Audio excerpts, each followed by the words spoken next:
Swipingu 3D မိတ်ဆွေအားလုံးမင်္ဂလာနေ့လည်ခင်းပါနော် Swipingu ရဲ့သင်ဆရာမြင်ဆရာကြားဆရာအားလုံးဥတ္တိမှာပန်းဆင်ပြီးတော့မှ 3D တကွပြောပြဖြစ်ပါနော်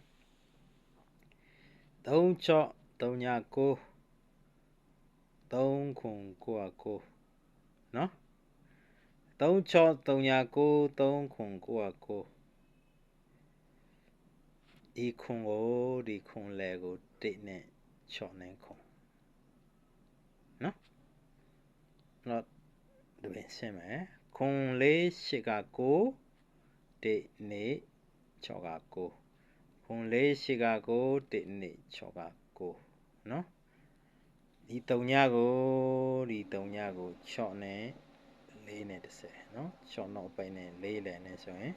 30လို့ထည့်ထားဖြစ်ပါနော်ဒီမှာကခွန်နောက်ပိုင်းကို1နဲ့6လည်းနဲ့ခွန်လို့ထည့်ထားနော်ဒီမှာ3ညကို6နဲ့4နဲ့3ညထည့်ထားနော်ဆိုတော့နောက်က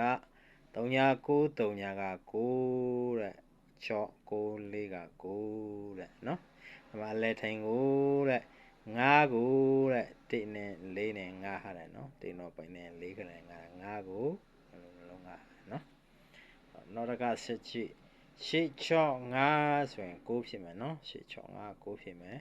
6ရှေ့နေထိုင်6ဖြစ်မယ်နော်ဒါဆိုရင်ဒီမှာနေလေတဲ့ဒီနေလေဆိုရင်1နဲ့1နဲ့မှာနေဖြစ်မယ်နော်1နဲ့1နဲ့ဆိုရင်ဒီနေလေရပါတယ်နော်1နဲ့1နောက်ပိုင်းနဲ့4လေနဲ့1နဲ့4နဲ့5ဆိုရင်ဒီလေထင်ရပါတယ်နော်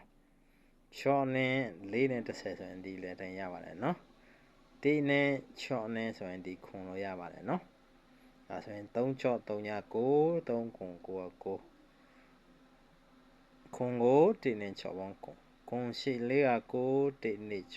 က9နော်ဒီ3ညကို6နဲ့4နဲ့30 3ည9 3ညက9